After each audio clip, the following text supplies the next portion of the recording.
Hello everyone, আমি প্রিয়াঙ্কা। আমার নতুন একটা রেসিপি ব্লগে সবাইকে অনেক অনেক স্বাগত আর অনেক অনেক ভালোবাসা।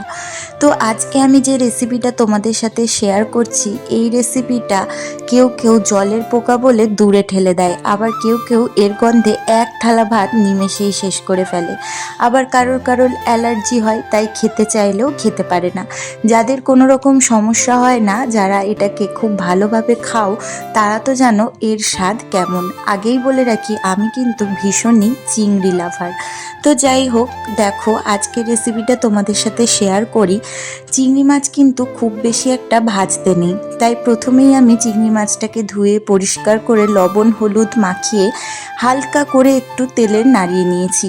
আর তারপরে দেখো ওই তেলের মধ্যে 4 টুকরো রসুন আর কিছুটা জিরে ফোড়ন দিয়ে একটা মশলার পেস্ট বানিয়েছিলাম, যার মধ্যে ছিল পেঁয়াজ, আদা, কাঁচা লঙ্কা, জিরে আর হলো টমেটো। তো এটার পেস্টটা দিয়ে প্রথমেই দেখো তেলের মধ্যে সেই পেস্টটা দিয়ে দিলাম।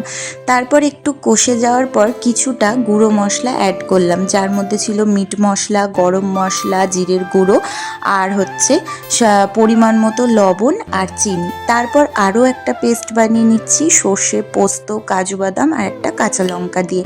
আমরা যেহেতু ঝালটা একটু কম খাই, তাই লঙ্কাটা একটু কমই ব্যবহার করি।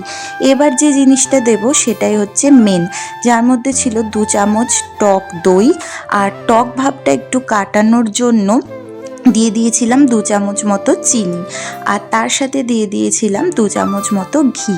তো এটা খুব সুন্দরভাবে ফাটিয়ে নিয়ে ওই মশলাগুলো কষে আসলে তার মধ্যে দিয়ে দিয়েছিলাম। আর তারপর ওই মশলাটাও পুরোটা কষানো হয়ে গেলে ভেজে রাখা চিংড়ি মাছগুলো দিয়ে দিয়েছি। দারুণ সুন্দর একটা স্মেলও বেরোচ্ছিল, আর রান্নাটা দেখতেও কিন্তু অসম্ভব সুন্দর লাগছিল। হ্যাঁ, পুরো রান্নাটাই কিন্তু ঢেকে ঢেকে করতে হবে, তাহলে কিন্তু এর টেস্টটা দ্বিগুণ হবে। তো যারা যতটা পরিমাণে গ্রেভি রাখতে চাও, এই রান্নাটা কিন্তু একটু কষা কষায় ভালো লাগে, তাই আমি মশলা ধোয়া জলগুলোই দিয়েছি, এক্সট্রা করে কোনো জল দিইনি। তো ভীষণ সুন্দর হয়েছিল খেতে। আমি এটার নাম দিয়েছি দই চিংড়ি। তোমরা যারা এখনও এটা বানিয়ে খাওনি, তারা একবার ট্রাই করো। ভিডিওটা ভালো লাগলে একটা লাইক করে দিও। সবাই ভালো থেকো, টাটা।